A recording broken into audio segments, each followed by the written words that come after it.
Assalamualaikum warahmatullahi wabarakatuh. Waalaikumsalam warahmatullahi wabarakatuh. Alhamdulillahirabbil alamin. Wassalatu wassalamu ala asyrofil anbiya'i wal mursalin wa ala sayyidina Muhammadin wa ala alihi wa sahbihi. Rabbi shrah li sadri wa yassir li amri wahlul 'uqdatam min lisani yafqahu qawli. Alhamdulillahirrahmanirrahim. Pertama-tama marilah kita panjatkan puja dan syukur kehadirat Allah Subhanahu wa taala yang mana pada malam hari ini kita semua adik-adik di sini masih dilimpahkan nikmat taufik dan hidayah.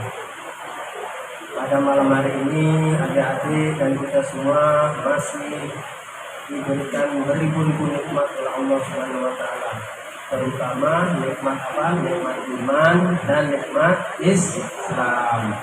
Sehingga pada malam hari ini kita masih bisa melaksanakan sholat maghrib berjamaah di Masjid Al-Madinah yang kita cintai. Selawat serta salam semoga senantiasa tercurahkan kepada junjungan kita, panutan kita, suri kalau dari kita, Nabi besar Muhammad Sallallahu Alaihi Wasallam beserta keluarganya, para sahabatnya, dan para pengikutnya yang istiqomah menjalankan ajarannya sampai akhir zaman. Dan mudah-mudahan kelak kita yang hadir di Masjid Al-Madinah ini akan mendapatkan syafaat Nabi Muhammad Sallallahu Alaihi Wasallam di yaumil qiyamah nanti. Amin ya rabbal alamin. Baik, adik-adik, malam ini masih semangat? Masih. Sekali lagi, adik-adik masih semangat? Masih. Ya, kita berdoa. Remaja Al-Madinah? Sekali lagi, remaja Al-Madinah? Asik, ya. Bincang asik ke masjid. Pada malam hari ini kita akan dibimbing oleh Bapak Ustadz Nuryadi. Kebetulan beliau sudah hadir di tengah-tengah kita. Baik, untuk mempersingkat waktu kepada Bapak Ustadz Nuryadi kami persilakan. Assalamualaikum warahmatullahi wabarakatuh. Waalaikumsalam. Alhamdulillah, alhamdulillah, wa rasulullah wassalamu ala rasulillah wassalamu wa saya kabarnya alhamdulillah alhamdulillah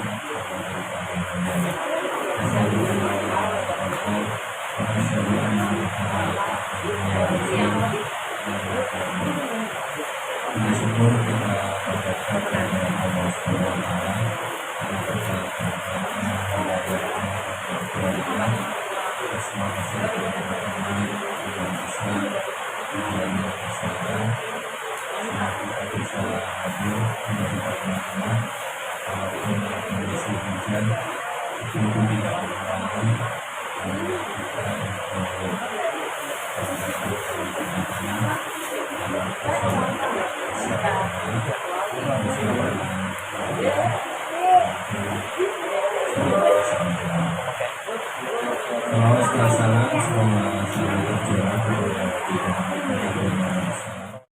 Adik-adik yang saya cintai, marilah kita buka kajian ini dengan membaca surat Al-Fatihah bersama-sama ya.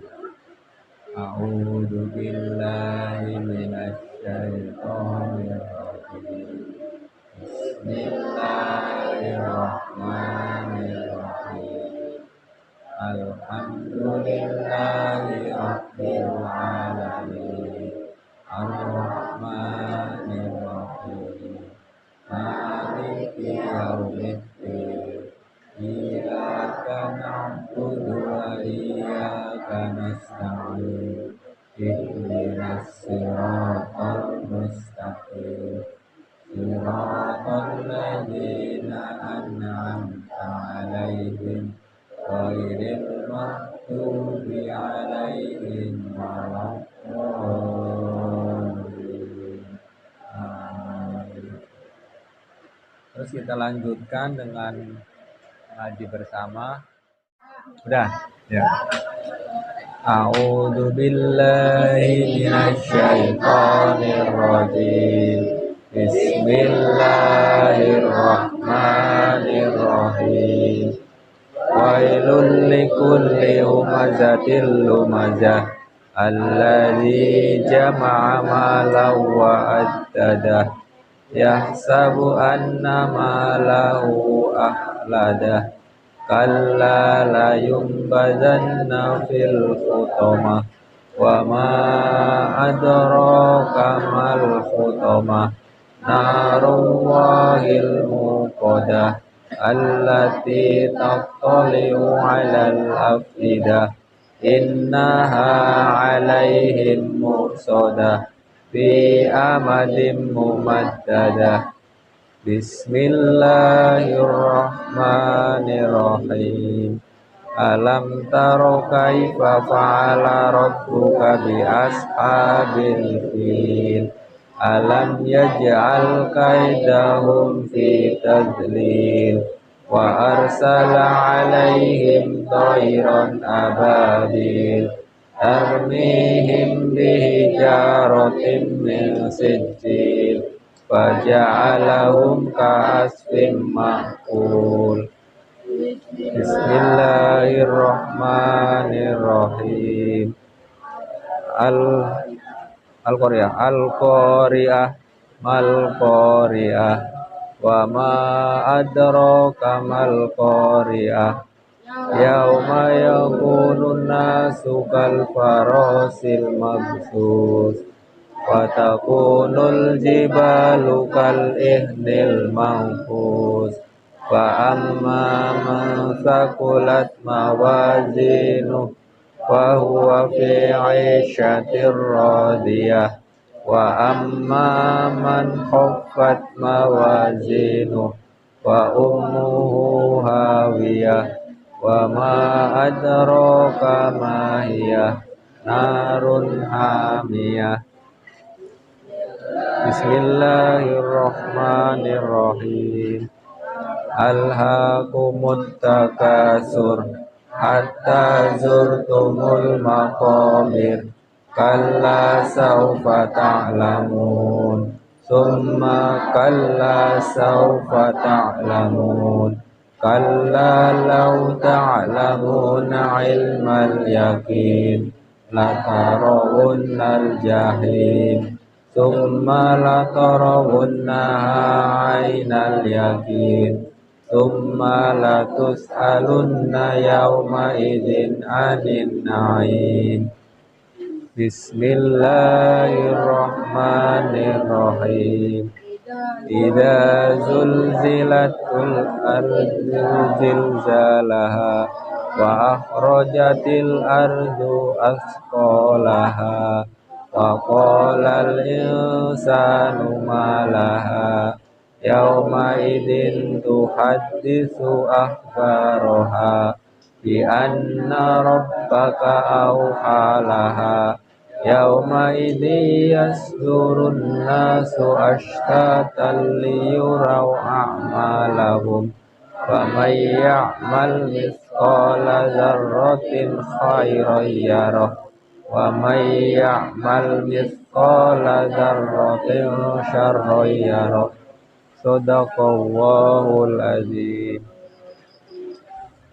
Alhamdulillah kita sudah membaca juz amma ya, 5 ayat, 5 surat maksudnya. Mudah-mudahan kita yang membacanya mendapatkan pahala dari sisi Allah Subhanahu wa taala. Amin. Adik-adik yang saya cintai dan juga yang dirahmati oleh Allah Subhanahu wa taala, kita masih melanjutkan materi sebelumnya ya. Jadi pemuda hijrah. Jadi waktu itu kan baru 2. Yang pertama kan hijrah itikadiyah, kemudian hijrah fikriyah. Nah, untuk pertemuan kali ini kita akan membahas yang ketiga, yaitu hijrah syu'uriyah, yaitu meninggalkan perasaan yang tidak dibenarkan, tapi menuju perasaan yang dibenarkan oleh Allah Subhanahu wa taala. Jadi adik-adik sekalian, kalau kita istilahnya apa, di dalam tubuh manusia itu ada sebuah hati, ya, ada sebuah benda. Jadi kata Rasulullah itu di dalam tubuh itu ada satu benda yang apabila dia baik maka baik semuanya, dan apabila dia tidak baik maka menjadi tidak baik semuanya. Gitu. Dialah adalah hati. Gitu ya. Jadi hati itu ada cenderungan aja, ada rasa, ada perasaan. Nah itu yang harus kita jaga, rasa itu. Jadi rasa itu kalau istilah sekarang itu seperti kalau anak-anak muda itu kan mengidolakan gitu. Mengidolakan, kira-kira teman-teman adik-adik idolanya siapa? Ya, Justin Bieber. Apa? Arya Saloka ya? Itu ikatan cinta. Ya jadi sebenarnya kalau kita seorang muslim itu idolanya itu adalah Rasulullah SAW.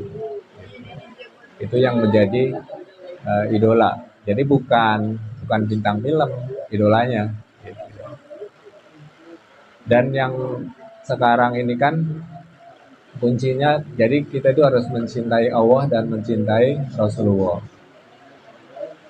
Jadi bukan kita mencintai materi ya.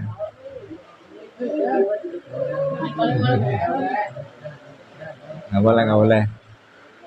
Baikan. Ya jadi kan kalau tayangan-tayangan di TV itu rata-rata menuhankan materi, yaitu materialisme istilahnya itu. Nah itu yang tidak boleh. Jadi tetap kita itu yang paling utama kita cinta adalah Allah dan Rasulnya. Dan kunci untuk bisa mengidolakan itu ada beberapa hal. Yang pertama itu kan istilahnya kita butuh bukti. Kalau kita katanya mengidolakan Rasulullah, buktinya apa? Seperti itu. Jadi bukan hanya ucapan aja. Jadi yang pertama itu adalah mencintai Rasulullah. Itu bukti bahwa kita itu remaja itu mengidolakan Rasulullah, kita itu mencintai Rasulullah. Nah, untuk bisa mencintai Rasulullah, berarti kita ada keinginan kuat untuk bertemu dengan Rasulullah. Saya mau tanya nih sama adik-adik, kira-kira kalau biar bisa ketemu Rasulullah, gimana caranya coba? Ya, terus habis meninggal gimana? Terus ketemunya di mana pas meninggal? Ketemu di kuburan? Ya herat, terus di haret di mananya? Ya betul, 100. Jadi kalau kita mencintai Rasulullah dan mesti di dalam hati kita ingin bertemu dengan Rasulullah, ingin berkumpul. Nah, tempat agar kita bisa bertemu dengan Rasulullah yaitu nanti di surga. Jadi kita harus masuk surga. Kalau kita masuk neraka, bisa nggak ketemu sama Rasulullah? Nggak bisa. Makanya kan ada anak muda yang bilang, wah enak masuk neraka, bisa ketemu artis gitu ya. Bisa ketemu artis Hollywood. Sebenarnya nggak seperti itu. Karena kalau kata nonton itu nggak sinetron Amanat Wali. Ya kata Ustadz Untung, kalau masuk neraka itu nanti dibakar, dipanggang bolak-balik katanya gitu.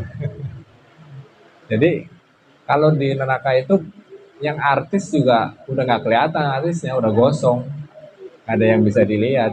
Terus kita juga nggak sempat ngeliat-ngeliat gitu karena siksanya begitu berat. Makanya kalau ada anak muda yang bilang akan masuk neraka ketemu artis, itu jelas salah. Jadi orang yang mencintai Rasulullah itu kita harus punya keinginan kuat untuk bertemu, yaitu bertemunya nanti di surga. Makanya kita harus berusaha untuk bisa masuk surga. Jadi ada sebuah kisah, namanya seorang budak waktu zaman Rasulullah, itu namanya Tauban. Jadi budak Tauban ini dia itu begitu mencintai Rasulullah. Jadi dia itu dimerdekakan sama Rasulullah. Terus kemudian dia begitu mencintainya. Jadi kalau dalam sehari dia tidak melihat Rasulullah, maka dia tidak bahagia, dia tidak senang hatinya. Makanya pada suatu hari Tauban itu tidak melihat Rasulullah. Terus kemudian dia murung, hatinya murung gitu. Akhirnya pas ketemu sama Rasulullah ditanya, Tauban, kenapa engkau kelihatan murung? Ya, karena enggak, Rasulullah, sekarang saya udah nggak murung lagi, saya sudah senang karena sudah melihat Rasulullah. Jadi saya dalam setiap hari, karena saya mencintai Rasulullah dan saya kepengen melihat Rasulullah, dan setelah melihat saya hatinya senang gitu. Tapi kadang-kala saya suka terpikir bagaimana nanti kalau Rasulullah sudah meninggal, terus kemudian masuk surga dan di sana berkumpul dengan para anbiya, para syuhada gitu. Sementara nanti saya bisa masuk surganya paling bawah atau belum tentu juga masuk surga. Nanti saya nggak bisa ketemu lagi dengan Rasulullah. Terus kemudian ternyata Rasulullah waktu itu mendapatkan wahyu bahwa barang siapa yang mentaati Allah dan mentaati Rasulullah, maka nanti akan berkumpul di surga. Gitu. Jadi adik-adik mau nggak nanti bertetangga dengan Rasulullah di surga? Iya, jadi kuncinya itu cuma satu. Jadi kita harus mentaati perintah yang diperintahkan oleh Rasulullah dan juga menjauhi apa yang dilarang oleh Rasulullah.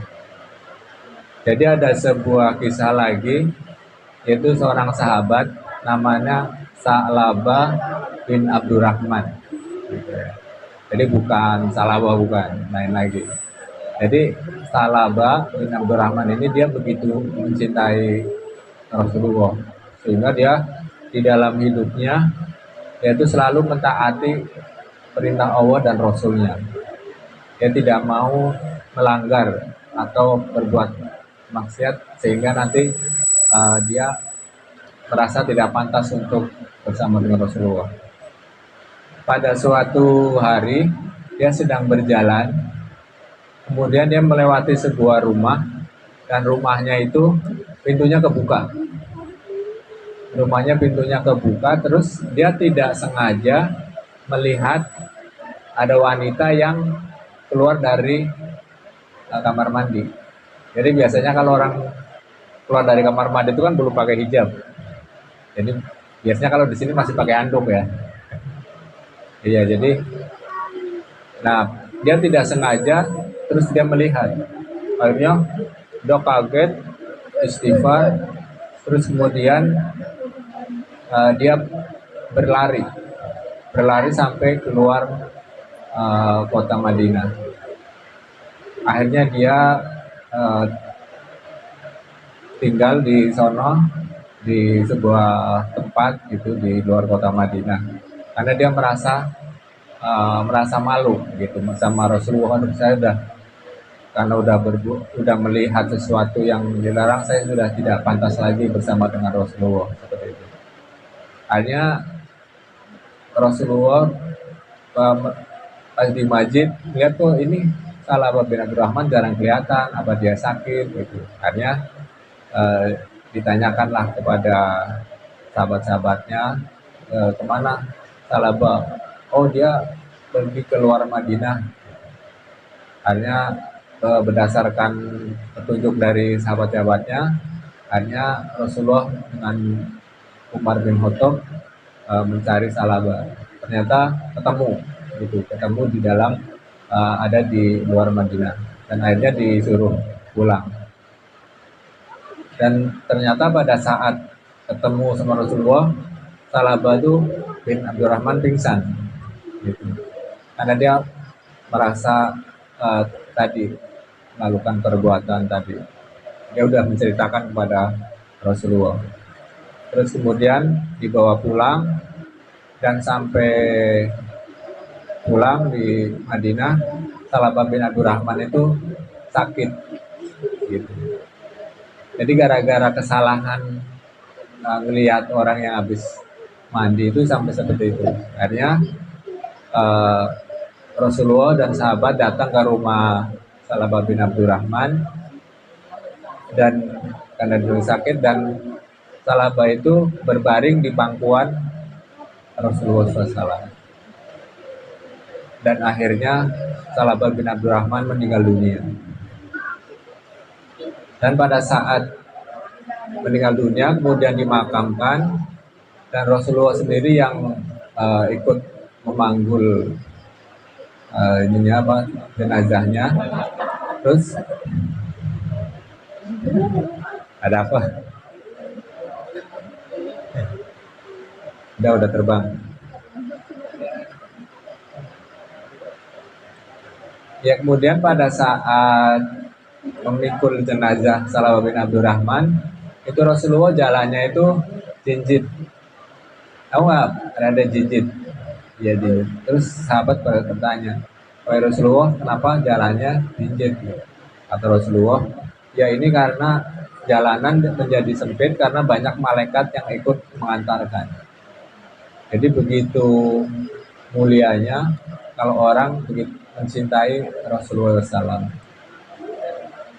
Dan itu kesalahan, karena kesalahan tidak sengaja melihat orang mandi. Padahal kalau sekarang malah orang mandi banyak yang diintipin ya. Yaitu jadi dia qaulul bashar, dari dia menjaga pandangan. Nah itu kalau yang pertama ya, kita mencintai Rasulullah SAW.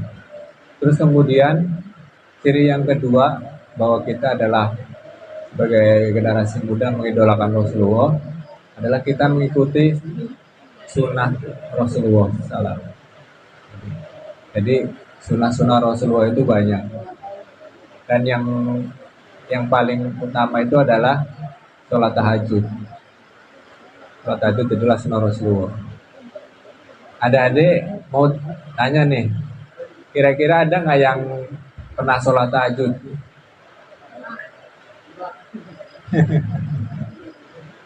Kemarin waktu mabit kan sholat tahajud tuh mabit. Iya. Iya, jadi sholat tahajud itu sholat yang dilakukan yang bagusnya memang sepertiga malam ya. Sepertiga malam tuh dari jam 2 sampai azan subuh. Itu sholat tahajud bisa 2 rakaat, terus witirnya 1 kalau nggak keburu, atau 11 rakaat, tahajudnya 8, witirnya 3 seperti yang dilakukan oleh Rasulullah SAW. Jadi ini ada kisah di sholat tahajud itu. Jadi kata Rasulullah itu pada saat sepertiga malam itu Allah Subhanahu wa Ta'ala turun ke langit bumi. Jadi langit itu kan berlapis-lapis ya. Dan yang paling rendah itu ada langit yang di dekat bumi.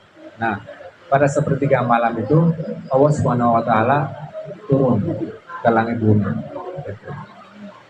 Makanya kata Rasulullah, barang siapa yang sholat tahajud, kalau dia berdoa akan dikabulkan. Kalau dia punya hajat, hajatnya akan ditunaikan.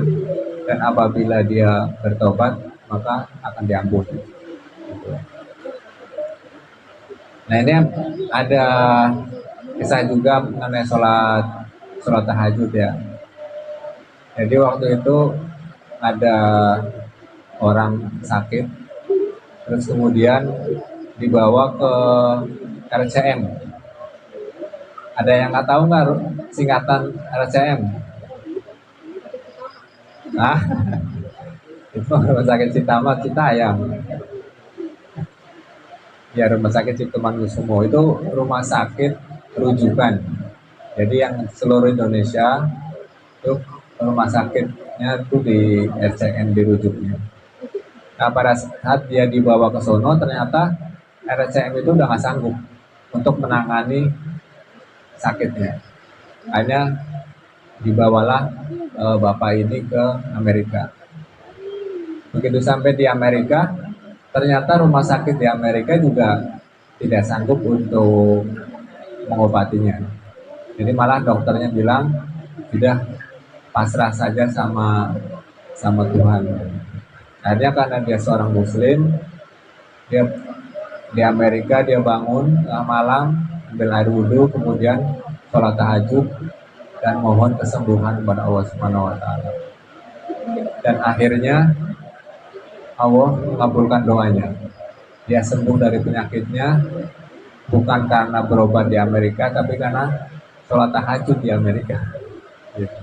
Karena dipulang ke Indonesia sehat berkat sholat tahajud. Terus kemudian ada juga kisah ibu-ibu. Ibu-ibu ini agamanya Kristen. Dia tidak punya anak. Dia kepengen gitu punya anak, tapi dia nggak hamil-hamil. Akhirnya dia ini kisahnya itu di Jakarta Selatan. Jadi kemudian dia pagi-pagi belanja sayuran. Seperti biasa kan kalau ibu-ibu kalau pagi kan belanja sayuran ya di tempat sayur. Nah di kelas belanja sayuran itu pada ngobrol ibu-ibu, katanya obrolannya itu kalau kepengen punya apa-apa, kepengen doa biar dikabulin, itu sholat tahajud, kata gitu. Kalau sholat tahajud, minta apa aja pasti dikasih sama Allah Subhanahu Wa Taala. Nah, ibu-ibu yang Kristen ini dengar, oh gitu ya. Nah dia kan kepengen punya anak, gitu. Akhirnya dia penasaran, dia beli buku. Kan ada buku-buku hubungan sholat. Kadang-kala ada latihnya juga ya. Akhirnya dia apalin tuh tata cara sholat tahajud sampai doa-doanya. Terus kemudian dia ambil wudhu, dia sholat tahajud. Pas dia sholat tahajud sampai beberapa kali, dengan izin Allah dia hamil. Akhirnya dia jadi masuk Islam dan sekarang jadi seorang Muslim seperti itu. Itu sampai seperti itu kehebatan sholat tahajud. Jadi ada kisah lagi sahabat Abdullah bin Umar. Jadi Abdullah bin Umar itu pernah ada orang yang mengadu kepada Abdullah bin Umar, wahai Abdullah bin Umar, itu ada harimau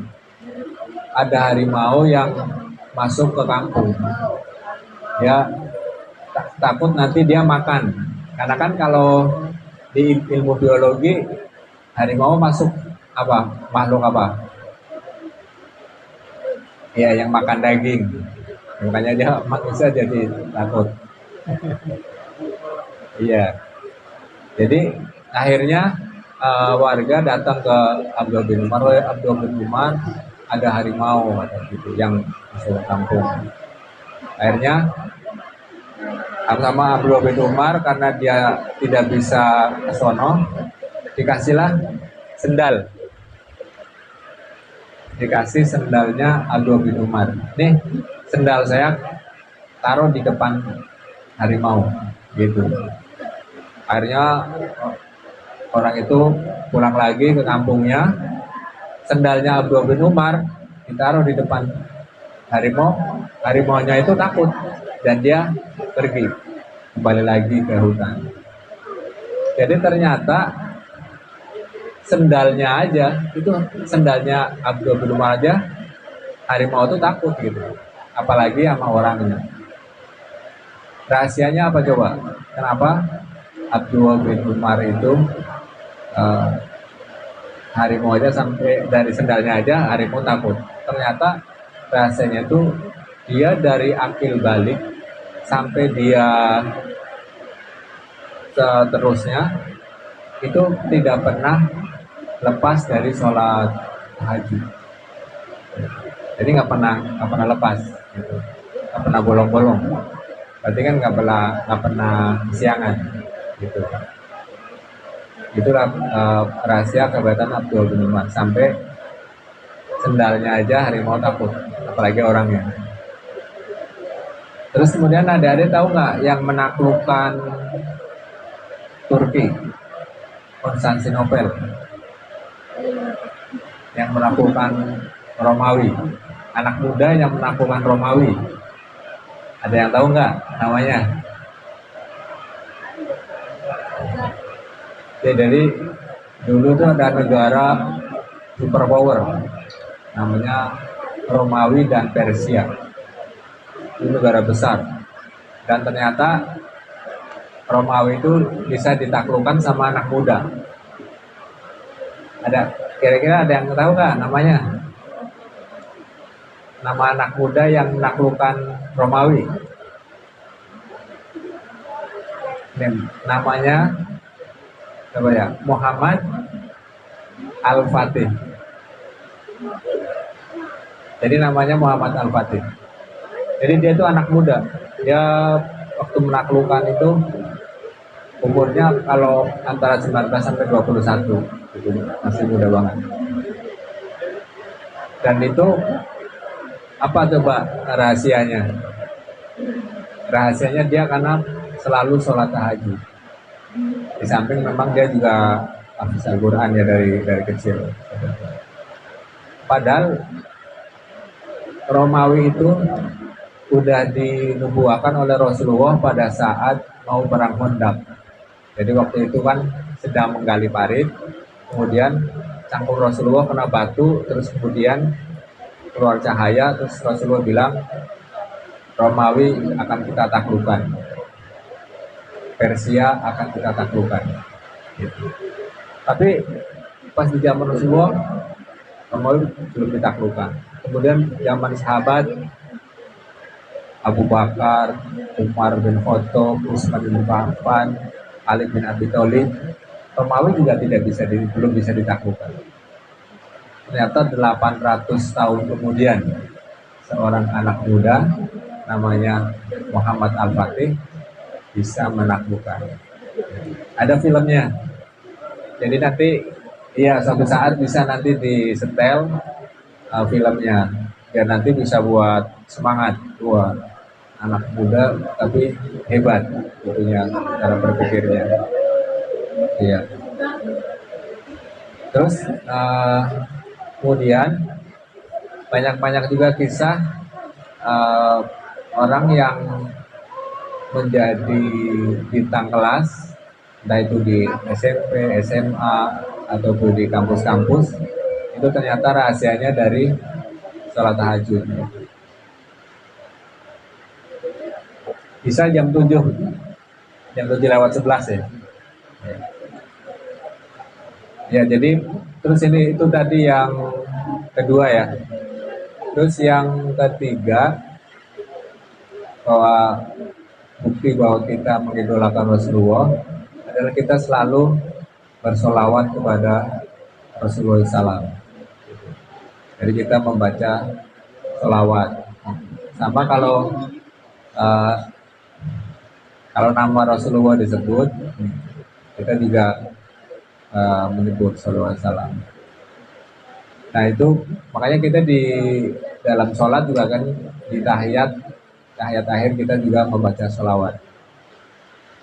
Dan kita harus selalu memperbanyak sholawat kepada Rasulullah SAW.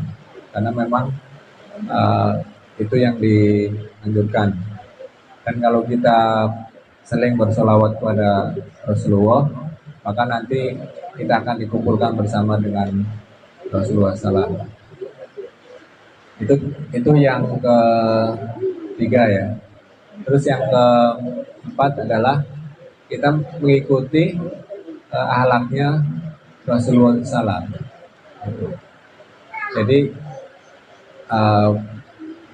akhlak Rasulullah itu adalah yang paling baik. Jadi seluruh dunia akhlak yang paling baik itu adalah Rasulullah SAW. Jadi Rasulullah itu kalau diludahin dia nggak marah. Jadi kan pernah Rasulullah mau ke masjid, terus kemudian dari atas itu Rasulullah diludahin. Nanti pada saat lewat lagi begitu lagi diludahin. Tapi pada suatu hari dia pas lewat kok nggak diludahin, ini kemana gitu yang ludahin. Akhirnya jangan-jangan sakit lagi. Akhirnya dia pulang ke rumah, ambil makanan, dia jenguk datang ke orang yang biasa ngeludahin.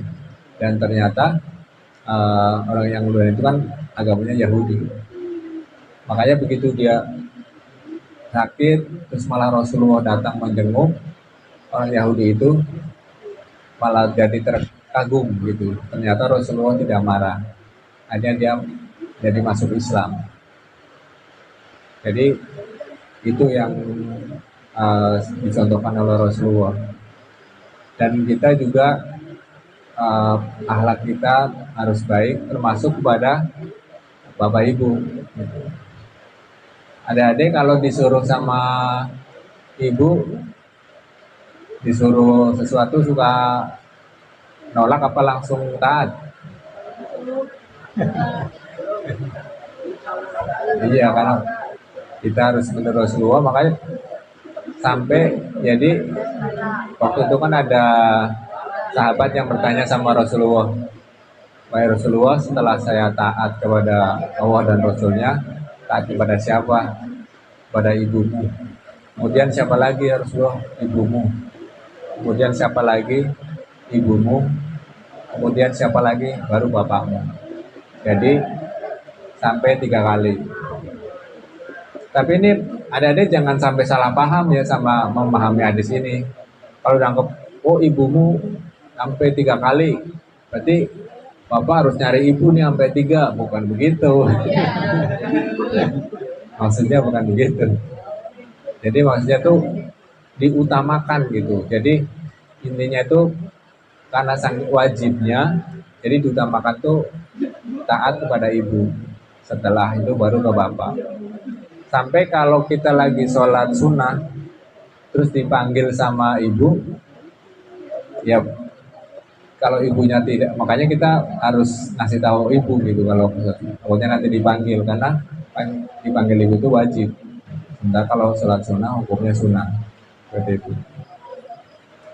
Itu makanya kita harus berbakti kepada sang ibu, itu juga salah satu akhlak dari Rasulullah SAW. Terus kemudian juga Rasulullah pernah malam-malam Aisyah bangun dari tidurnya, terus melihat Rasulullah sedang sholat.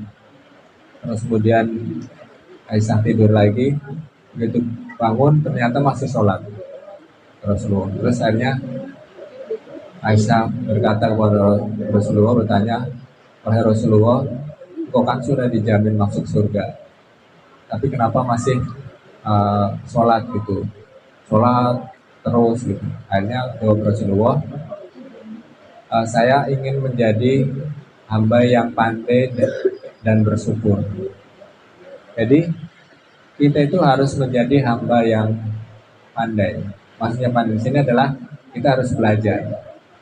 Makanya adik-adik ini harus terus dalam belajar, entah itu yang di SD, SMP, terus SMA gitu, nanti terusin lagi kuliah, seperti itu. Kita harus belajar. Karena memang misi kita di dunia itu pandai dan bersyukur. Karena untuk bisa mendapatkan kebaikan dunia dan juga kebaikan akhirat, kita kuncinya tuh di situ. Kita harus belajar, harus mempunyai ilmu. Ya, ini bisa kurang 2 menit lagi ya. Jadi karena udah kurang 2 menit lagi, kita tutup. pengajian kita dengan membaca surat Al-Asr ya. Kita baca bersama-sama ya. A'udzu billahi minasy syaithanir rajim. Bismillahirrahmanirrahim. Wal 'ashr innal insana lafi khusr illal ladzina amanu wa 'amilus solihati wa tawassaw bil haqqi wa tawassaw bis sabr. Sadaqallahul adzim. Ya, silakan Pak MC. Alhamdulillahirrahmanirrahim. Terima kasih kepada Bapak Berwado yang telah memberikan adik-adik kita, mudah-mudahan bisa bermanfaat untuk kita semua. Baik, adik-adik, tadi yang disampaikan Bapak Ustaz Muryadi, siapa idola kita? Nabi Muhammad. Sekali lagi, siapa idola kita? Orang kontak. Sekali lagi, siapa idola kita? Amin. Kalau kita mengidolakan Nabi Muhammad, maka kita harus menjalankan sunnah-sunnahnya. Salah satunya apa? Halo? Sholat tahajud. Ya, pintar ini. Wisnu. Ya. Besok ada lagi ya, Wisnu. Kepau. Ya, baik. Adik-adik, sekali lagi kita harus mencoba belajar menjalankan sunnah-sunnahnya dengan menjalankan sholat tahajud ya. Siap? Baik, kita akhiri mengucap alhamdulillah dan doa tutup majelis ya. Alhamdulillahirabbil alamin. Subhanakallahumma wa bihamdika asyhadu an la ilaha illa anta astaghfirullah wa atubu ilaik. Wassalamualaikum warahmatullahi wabarakatuh. Waalaikumsalam.